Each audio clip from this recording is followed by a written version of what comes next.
Hello, greetings. Last week I was sitting at my home and working on my own projects, and again, as usual, aloof, not wanting to talk with anyone in my own world and all that stuff. And people do appreciate my privacy and they don't disturb and all, but suddenly I get a message that I want to meet you.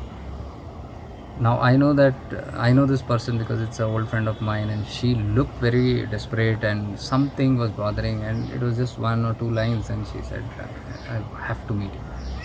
So I also spontaneously said, please come over, and she came. And after she came, she just sat and she just spoke a sentence or two, and then she burst out into tears.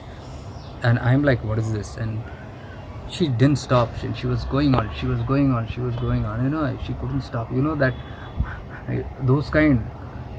And that I saw that there was a lot of pain in her crying, and she was just crying and crying and crying, and I was waiting and waiting and waiting for her to. I didn't want to stop her. Definitely I didn't want to stop her. I could have, but I didn't want to, because that was her healing first. Because to heal yourself first, you got to dump what is causing the pain or what is causing the disease first.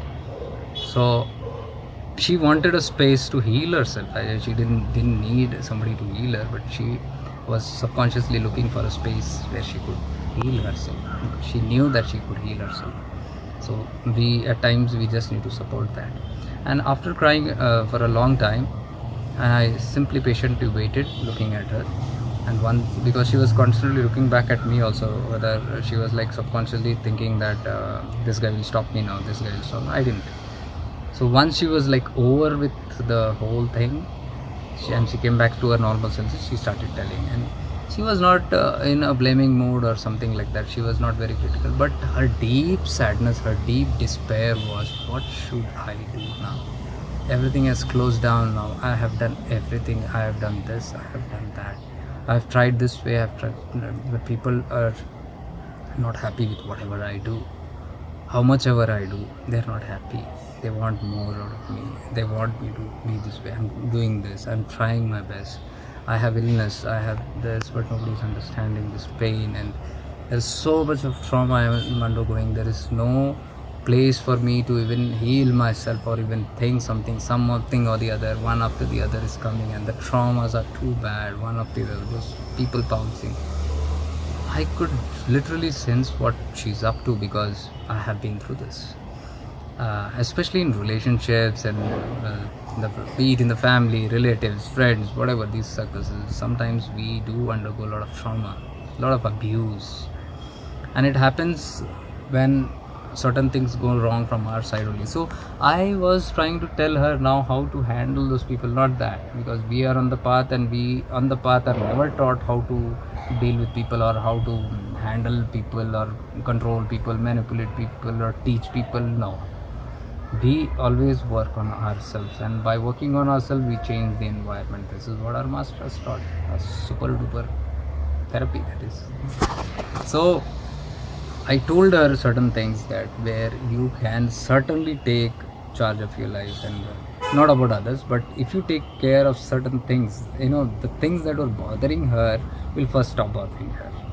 The way, actually it's a reaction to certain kind of circumstances. She's unable to, and it is all coming in from multiple angles. She's not able to do it. So you know how to react it and do all these things, master herself, take on life head on, and develop herself and come over all those aspects which has been bothering her, and finally give a message that I take no shit also at the same time.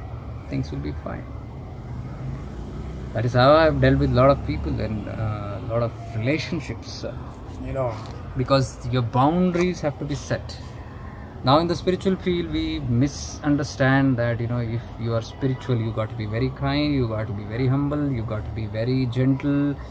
You cannot fight, of course, you cannot fight. There's no need to go and fight and all those things.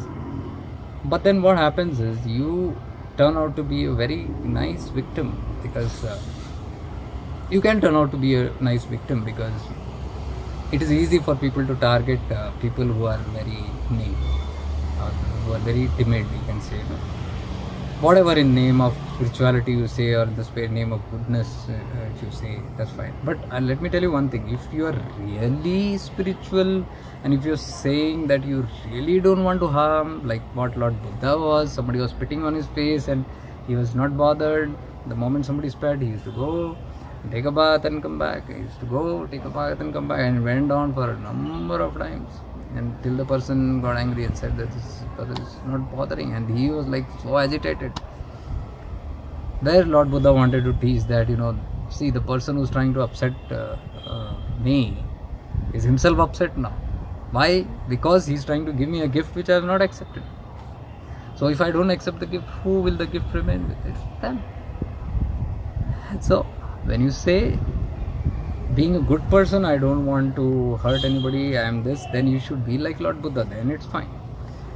If you have not reached that stage, then please understand that you have to set your boundaries. Set your boundaries, people misunderstand that setting walls or fences. No, I'm not talking about that. Walls are all that, fences are different things. It's with your ego, and it's you say, no, I am this, please don't come. It's not that.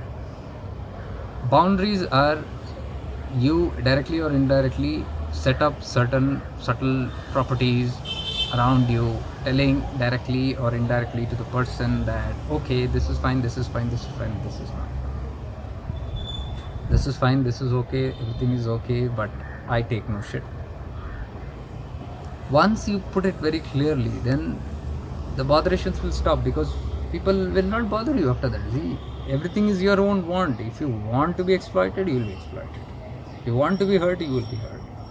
If you don't want that, then there are better ways to also do it. Not by challenging, not by fighting, retaliating, nothing. Set up your boundaries. Be safe in that, and make these, indications to them. That is what I exactly told her.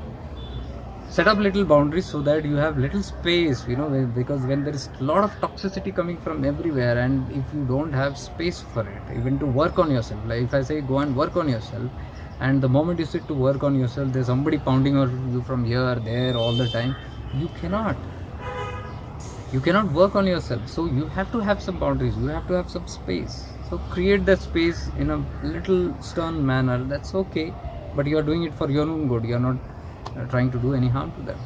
So it's with a good intention. You do that, and then you work on yourself, develop yourself in that space, and then eventually things will change. It will change automatically, but you need some space for that, to work on yourself. That is why when people are on the sadhana path also, when you're doing that, why do we keep space?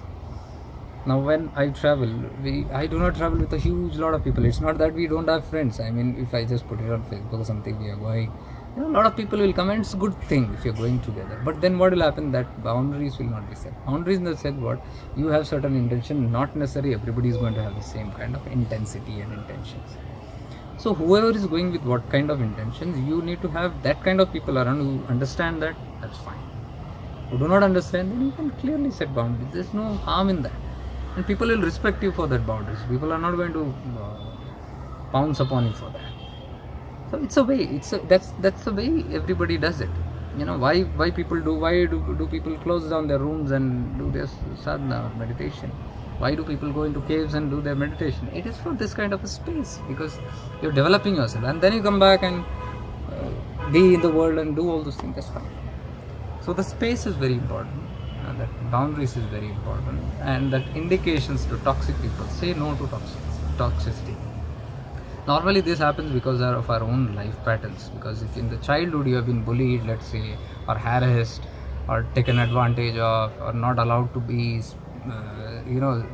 even speak properly, your parents are always shut up, and your teachers were like no other word, and you are always zipped up, and somebody is pulling you from this side, somebody from that side in the neighborhood, you are taken for granted. All these things, when you grow up with this, if not everybody does that, grows up that way, but if you have grown up in that kind of a situation, then what happens is you have created an empathic kind of energy body, and then you knowingly or unknowingly attract narcissists. Narcissists are people who take advantage and who manipulate, control, dominate using their energies, not necessarily just by, and they have multiple tools to handle people in that way. Multiple. So as you get on the path, you will get more aware of these kind of energies or these kind of people who are trying to dominate you for some reason, for their own gains or whatever. Now on the path, we are talking about freedom, we are talking about your own space and working for your own good and all that. So especially when you are, and this happens mostly in the families and relationships, I have seen that maximum there only. And that is how you tend to even attract further, because you are bound to be in that. And you, most of the time, it's unknown. People don't even know that they are being abused. People don't even know that they have been taken for a ride. People don't even know how advantage have been taken in the relationships itself most of the time. Now I'm not talking against any relationships or trying to tell that go fight for this and all that. I'm telling be aware, become mindful of what's happening and if problems are there and how to solve it. I'm talking about the solution, not about taking some action. Okay, like in this lady's case, what happened, I gave her the solution, not to go and fight it out, or if that person has done it, you do this way. No, it's not retaliation. It's in the right spiritual modality itself. So first of all, we got to understand this thing, this behavior, why this thing happens to our lives, and if you are too suffocated. And the second thing that I want to say is, it is okay to cry. Most of the time we want to be very brave, we want to put up a brave front and saying that no, I am very strong, and you don't know it. It's like, we have grown up in a world where you want to show that the more fierce you are, or the more smiling you are, or the more muscle you have, or the more straight you walk in the society, you are bound to be respected or treated well. And if you shed a tear, if you become a little soft, then you are taken for granted. So for the survival of the fittest, all these things is happening, but it really doesn't happen that way. You should understand it's okay to cry, because crying is a release. Crying is the first step towards healing. If you want to first let go of a lot of things, you should know how to cry. Otherwise, God wouldn't have made tears.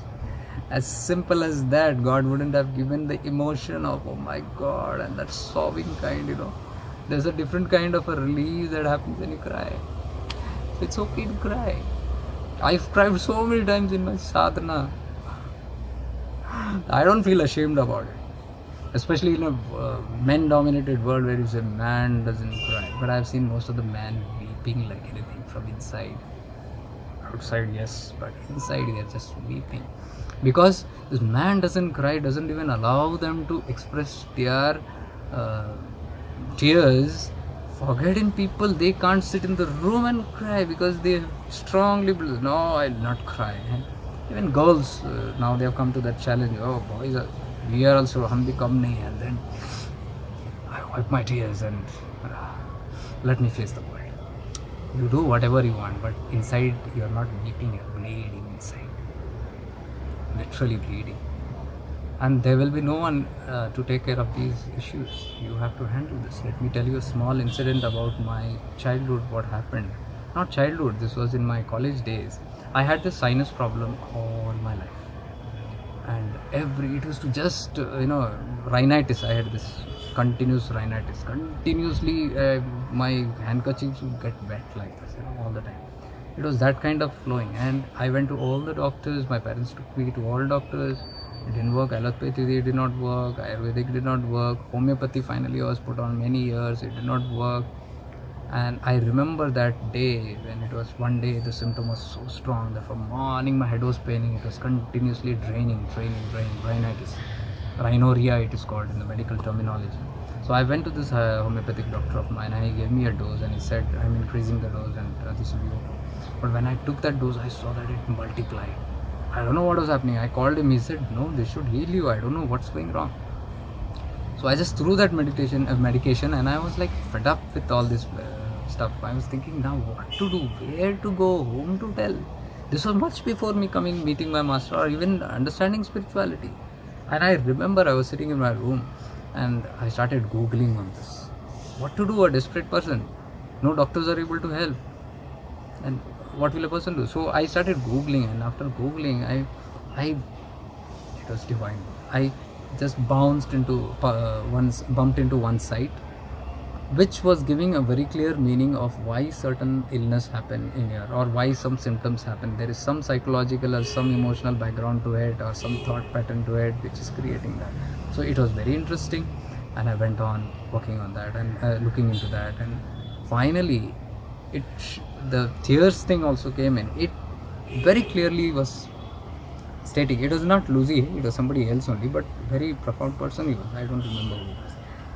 So the website said the tears that come from your rhinitis, the nose, the sinus problems that you always have this drainage, it is coming from the tear gland. When you stop the tear gland, that same tear is flowing like a fluid outside continuously.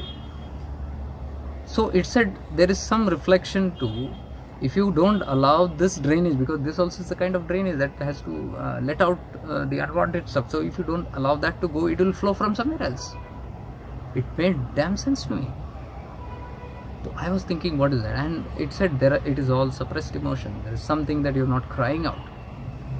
I just sat down the website and sat for some time, and I was thinking, what is it that, and the moment I dug into that, what is it that one by one things started coming up.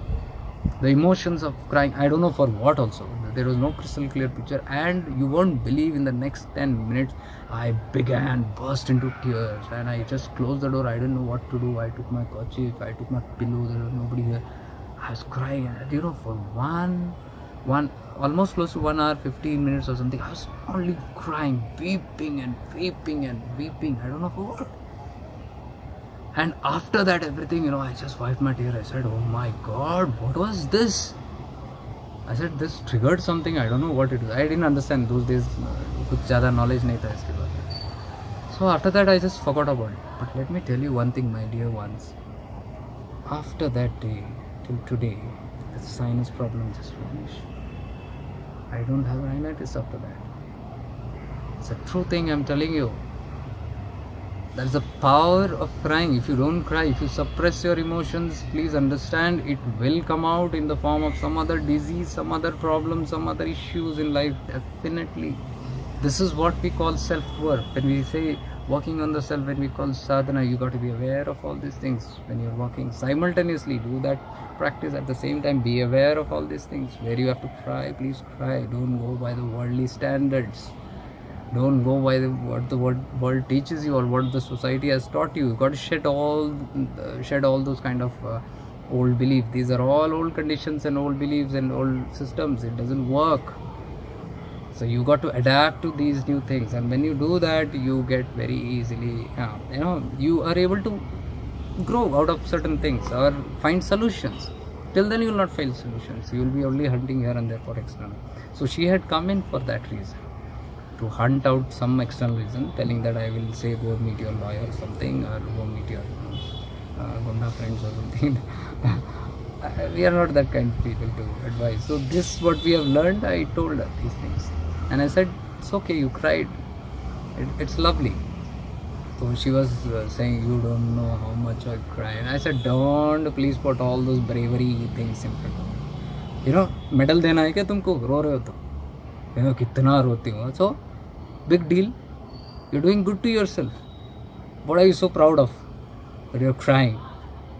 I said, first thing that you are not going to get from me is self-pity. I am not going to pity you. And so you also don't put that crap pity on you. The main problems happen because we want to self-pity and cry.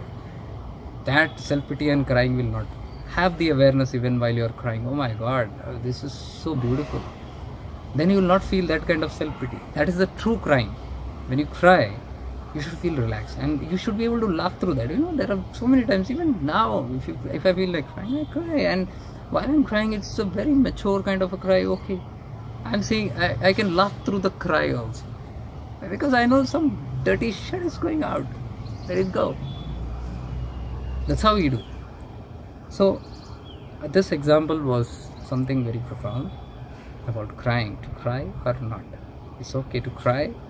Please cry. If you don't feel good enough crying in front of people, go in, close your room, cry it out.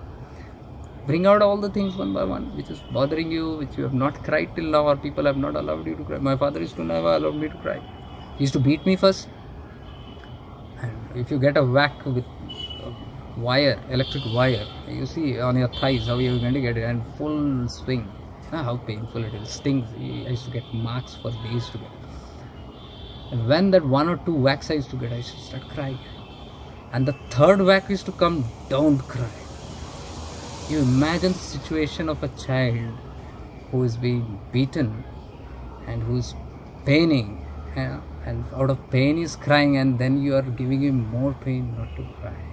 This is unfortunate situations, very bad situations where we might be doing this to people when thinking we are very brave souls. No, my dear, you're doing lot of harm than good to them.